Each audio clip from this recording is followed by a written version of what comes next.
If you've been divorced, or if you're going through a divorce, and I know, your biggest worry is your kids. And one of the biggest worries and hurdles is about how to tell the kids about the divorce. So if you're thinking about how to tell your kids you're getting divorced, and if you're wondering what to say, or how they'll react, or how to protect them through it all, you're not alone, and this episode is for you. Today I'm going to break down exactly how to handle it so your kids come through this stronger and not scarred. Hi, I'm Michelle Smith from Divorce Talk, and I'm glad you're here. I want to welcome you to the Divorce Club, the club that no one wants to join. But I do promise you this, you can and you will get through it. And so will your kids. And that's why I'm here, to help you and your kids make it to the other side with strength and clarity. Divorce impacts everyone involved, but it hits our kids the hardest. They didn't ask for it, and they didn't cause it. They can't control it, and they don't understand it. And what I've learned, both personally and professionally, is that kids can handle divorce, but what they can't handle is the ongoing conflict between their parents. That's what causes the deepest wounds. So today I'm sharing best practices to help you and your ex talk to your kids about divorce in a way that protects them and sets them up to heal. So this is a very important video. I wish I had the opportunity to watch a video like this before talking to my kids about my divorce, because this moment will stay with your kids forever. So don't wing it. And here's how to do it right. So first off, plan it together. You need to work with your ex to choose the right day, the right time, the right place to talk to your kids. And I'd suggest ideally that's at home in a calm and a familiar setting. And you're going to need to prepare what to say. Again, you'll need to align with your ex on the script. The conversation is about your kids, not your issues. You'll need to keep it simple and honest.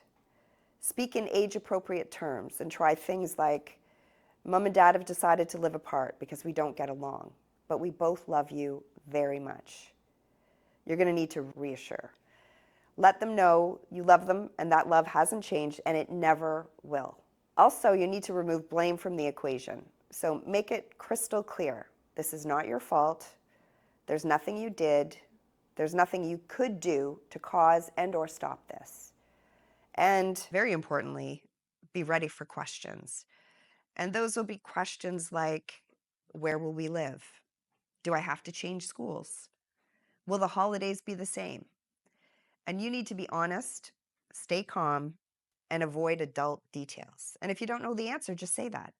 Say, I don't know, but I'm going to figure it out, and then I'll get back to you. And very importantly also, stay respectful. Do not badmouth the other parent. It will cause your kids long-term damage. And then once you've told them, your real job begins. You're going to need to allow your kids to grieve. So just like you, your kids are going to move through that grief, the grief stages, the shock, denial, anger, sadness, until they get to acceptance. And you're going to need to listen to them without judgment. Let them vent, let them cry, let them ask questions, stay open, and if they're quiet, gently encourage conversation.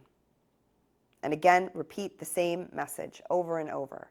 They need to hear, this is not your fault, we love you, you're safe. And be patient, because emotional regulation in kids, it takes a long time. And there are going to be some not so nice moments for all of you. I do suggest to keep routines consistent, because stability is safety. So school, activities, bedtime, keep it predictable wherever possible. And always, but especially now, you need to keep a close eye on your kids. And if you see any sign of depression or heightened anxiety, consult with a therapist. So here's the truth. If you're not okay, your kids won't be either. So you need to use the oxygen mask rule. Take care of you so you can take care of them. And what does self-care look like? It's things like move your body, eat healthy, prioritize sleep, journal your thoughts, get out with your friends when you can, and talk to a therapist if it's necessary. Because your kids are watching you, and although you don't need to be perfect, you do need to be grounded. Now, not all divorces are amicable. And if yours is high conflict, and I can very much relate to that, you will need additional support. Don't try to do it alone. Get help. It's the strongest move you can make. So bring in a family therapist or a mediator and let that professional guide the conversation with your children. Work on a detailed parenting plan that's going to protect your kids from toxic emotional fallout. And remember that your children, they're going to get through this, especially if they feel safe, loved, and shielded from adult drama.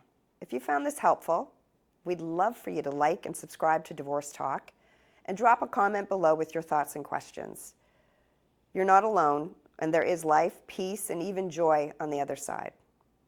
So I'll see you next time on Divorce Talk.